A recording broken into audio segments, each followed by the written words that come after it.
오늘의 사연 시작하겠습니다. 안녕하세요. 저는 30대 초반의 남자입니다. 너무 답답하고 힘들어서 이렇게 글을 쓰게 되었네요. 저는 이혼 소송 상간자 소송 등을 진행하고 있습니다. 제가 이혼을 하게 된 사연은 아내의 외도였습니다. 물론 외도뿐만 아니라 여러 가지 문제들이 있었죠. 어떻게 이야기를 풀어야 할지 모르겠어서 아내의 외도 이야기부터 할게요. 저의 아내는 저보다 4살이 많습니다. 결혼 시작부터 마지막까지 그 나이 차로 인해 아내와 처가 사람들에게 어린 놈의 자식이라는 말과 함께 무시를 당하게 될 줄은 몰랐네요. 아내의 외도 사유와 지금까지의 말과 행동들 전혀 나이로 사람을 무시할 사람들의 수준으로 적합하지 않았습니다. 아내는 결혼 생활 중 이혼 소송 시작하기 전까지 몇 개월 빼고는 전업주부로 살았습니다. 소득 활동은 오롯이 저의 몫이었습니다. 혼자 소득 활동을 하는 게 억울하진 않았습니다. 누군가는 해야 할 역할이었고 가족을 위한 당연한 일이었으니까요. 아내는 매일 집에만 있는 게 너무 스트레스였다고 이야기합니다. 여러 취미 활동 좋아하는 것들 해보고 싶은 것들을 해보라고 권유했었습니다. 하지만 아내는 제 조언을 무시하고 선택한 게 온라인 게임이었습니다. 동적인 활동이 여러모로 게임보다는 좋을 듯하여 차라리 밖에 나가 친구들을 만나라고 이야기하곤 했었습니다. 그럼에도 아내는 하루에 적게는 4시간가량 많을 때는 8시간에서 9시간가량을 게임에 몰두하였고 심각한 게임 중독 증세까지 보이기 시작했습니다. 문제는 게임으로부터 시작되었습니다. 게임을 하느라 집안 살림이 점점 개판이 되었고 한 번은 아이가 열린 문으로 나가 행방불명되어 가슴을 쓸어내린 적도 있었습니다. 아이들에게는 매일 같이 인스턴트 음식만 먹이고 소홀했습니다. 저에겐 그렇다 해도 아이들에게까지 너무 소홀해지는 것 같아 걱정이 많이 되었습니다. 제발 이런 부분만이라도 신경 써달라 매번 설득하고 타일러치만 변하는 부분은 없었고 오히려 상황은 악화되었습니다. 아내가 어느 순간부터 이어폰을 끼고 게임상의 친구들과 대화를 하기 시작했습니다. 물론 저는 대수롭지 않게 생각했고 아내가 스트레스를 풀기 위함이니 마음에 들진 않지만 크게 신경 쓰지 않았습니다. 그러던 중 아내에게서 이상한 행동들이 발견됩니다. 아내가 게임에 집착하면서 이어폰을 귀에 꼽은 상태로 잠이 든다거나 평소와 다르게 밤에 속옷만 입고 있는 경우가 많아졌고 새벽마다 잠에서 깨어 누군가와 통화를 하는 일이 잦아지기 시작했습니다. 이때까지도 심각하게 생각하지는 못했습니다. 결혼 생활 내내 전화나 문자, 카톡 전체를 매번 전부 지워놓고 무음으로 해놓고 다녔지만 의심하지 않았어요. 하지만 어느 순간부터 평소 하지 않던 행동들을 아무렇지 않게 행동하여 이상한 느낌이 강하게 들기 시작했습니다. 의심을 해소하고자 정중하게 핸드폰을 보자고 아내에게 부탁을 하였습니다. 그럴 때마다 과하게 성질을 부리며 대뜸 이혼하자고 이야기하는 아내와 충돌하기가 싫어 아무런 확인도 하지 못한 채 시간이 흘렀습니다. 그러던 중 처가에서 식사 자리가 있었고 식사 중에도 핸드폰을 놓지 않는 아내에게 무척이나 화가 났습니다. 한심한 생각도 들었고 이상한 느낌이 강하게 들어 식사 자리가 끝난 후 결국 아내와 한바탕 싸우게 되었습니다. 도대체 무슨 중요한 일이 있길래 가족들과 식사 자리에서 그러고 있느냐. 요즘 너의 이상한 행동들이 너무 의심스럽다. 당당하다면 그렇게 옆에 깨고 사는 핸드폰 좀 보자라고 아내를 다그쳤습니다. 이런저런 신랑의 끝에 아내는 체념을 한 건지 아니면 어떠한 큰 결심을 한 건지 볼 테면 보라고 핸드폰을 던져주더군요. 아내의 핸드폰을 검사하는 모습이 참 꼰대같이 느껴져 제 스스로도 한심했습니다. 하지만 아내의 핸드폰에 충격적인 내용들이 있었습니다. 보다 보니 하트 표시로 저장되어 있던 인물과 이런저런 대화를 나눈 내용이 있더군요. 내용은 사랑한다, 보고 싶다, 이혼하겠다 등의 문자 내용과 영상통화를 하며 나눈 대화를 주고받은 내용, 그리고 차마 눈뜨고 볼 수 없는 사진들까지 적나라하게 있었습니다. 이게 뭐냐고 바로 아내에게 따졌고 아내에게서 황당한 응답을 듣게 됩니다. 한마디 미안하단 말도 없이 오히려 적반하장으로 이렇게 됐으니 그냥 이혼하자고 이야기하더군요.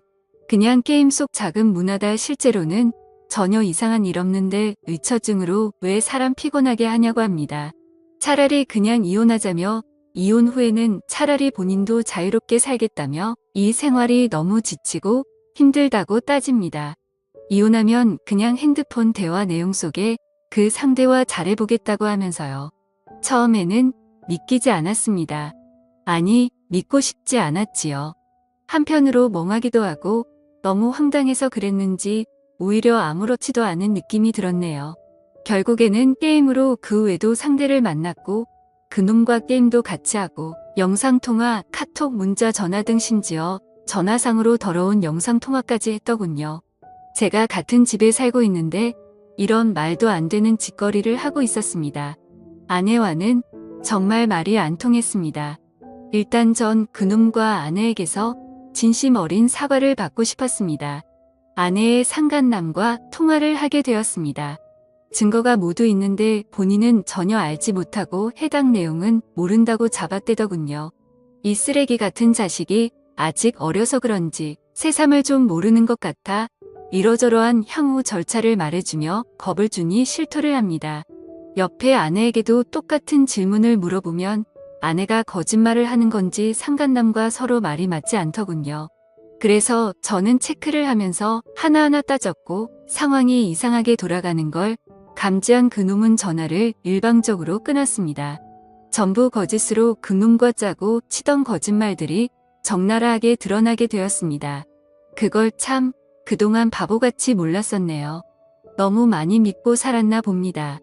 당장 따게 한 대 올리고 내쫓는 게 맞지만 순식간에 벌어진 일들에 대해 정리할 시간을 가져야겠다고 판단했고 아내에게 작은 기회를 주었네요. 머릿속이 복잡한 상태로 며칠이 지났습니다. 보통 다른 사람들의 경우를 보면 아내가 미안해서라도 신뢰를 다시 회복하기 힘드니 어느 이유에서든지 거절을 하더라도 자신의 잘못의 행동에 대한 죄책감이 동반되는 행동을 하는데 아내는 달랐습니다. 오히려 본인의 행동이 정당한 행동이며 조금이라도 감정 상하는 일들이 쌓이면 당연하게 가정을 내치고 외도하는 게 맞다는 기적인 논리를 주구장창 늘어놓더군요. 더불어 이 과정 중 아내는 어이없는 폭행을 저에게 수차례나 하더군요. 여자가 때려봐야 얼마나 아프겠냐마는 그때까지만 해도 다시 시작할 수 있을 거라는 바보 같은 작은 믿음에 일단 참았습니다. 그러나 흉기를 든 아내에게 상처까지 생겨버리는 일이 벌어졌습니다. 아이에게 못 볼 꼴 보이는 것 같아 근처 사는 동생 잠깐 보내놨습니다. 저는 너무나 화가 났고 이성을 잃고 눈이 돌아간 아내에게 한순간 정이 확 떨어졌습니다. 도무지 이 여자 같이 데리고 살 사람이 아니다 판단을 하니 이후 저도 냉정을 찾게 되더군요. 그동안 작은 희망이라도 갖고 살았던 제가 참 바보 같았다는 생각이 들었고 바로 경찰을 불렀습니다. 경찰이 집까지 도착하는 와중에도 아내는 뭐가 그리 잘났는지 고래고래 소리 지르며 난리를 쳤습니다. 결국 경찰서까지 가게 되었고 아수라장 속에서 조서를 쓰게 되었습니다. 저는 무조건 아내에게 처벌을 원한다고 강력히 주장하였고 그 길로 경찰서로 나왔습니다. 아마도 폭행에 대해서는 벌금형 이상 나오기는 힘들 것 같다고 이야기를 전해 들었고 아내는 그 후로 처가에 들어가 살게 되었습니다. 이때까지도 저에게 사과 한마디 없더군요. 그리고 이 정신나간 여자가 그 후에도 본인 SNS에 이러저런 사진들과 그 상간남 사진까지 올리며 처녀인 척을 하고 있더군요. 저는 공황장애까지 앓고 있으며 약 없이는 잠도 못 들고 악몽도 꾸는데 말이죠. 아이를 위해서라도 이 여자 도저히 용서할 수가 없었습니다. 이혼 소송과 불륜 가담자에 대한 손해배상 청구까지 같이 진행하기로 했습니다. 그동안의 카톡 내용들과 사진 녹취한 음성 등 여러 자료들을 가지고 변호사를 찾았습니다. 소송을 진행했고 충분히 문제없이 원하는 대로 진행할 수 있겠다고 하는데 다만 아이가 조금 문제일 수도 있답니다. 애 엄마가 강력히 원하면 양육권은 조금 힘들 수도 있다고 하네요. 이게 말이 되나요? 이 정신나간 여자애까지 본인이 떠안을 거라고 생각은 안 하지만 혹여나 그렇게 될까 내심 걱정을 되더군요. 하지만 저는 끝까지 해볼 것이고 양육비까지 받아낼 생각입니다. 그 와중에 장모라는 사람은 전화를 해서는 제가 문제라는 등 헛소리를 하고 장인은 저를 보면 가만두지 않겠다고 합니다. 제가 보낸 소장을 봤다면서요. 소장의 증거가 모두 첨부되어 있고 그에 대한 내용을 변호사가 정리해서 작성은 사실뿐인 내용인데도 말이죠. 맘대로 생각하시고 원하는 대로 해보셔라. 나 이제 빠꾸 없이 제대로 간다고 끊었습니다. 그에 비해 그 자식이라는 말이 딱 여기서 나온 말 같습니다. 너무나 명백한 아내의 규칙 사유에 어떻게 이렇게 뻔뻔하게 나올 수 있는지 어이가 없더군요. 마음 같아서는 오히려 제가 장인을 찾아가 딸년 잘 키우라고 두들겨 패고 싶은 심정이었습니다. 아내의 그놈은 소송 중 알아보니 아내보다도 무려 13살이나 어린 놈이었습니다. 나이를 알고 나니 이 여자 알고는 있었지만 더 한심해지더군요. 13살 연하라네요. 정신 나간 이 여자 그 한계를 끝까지 보여줍니다. 이 상간놈은 경기도 모처에서 학교를 갓 졸업하고 사회복지사 일을 한다고 합니다. 어떻게 이렇게 한 가정을 파탄내고 윤리 도덕의식을 강조하는 직업을 가질 수 있는지 의문만 드네요.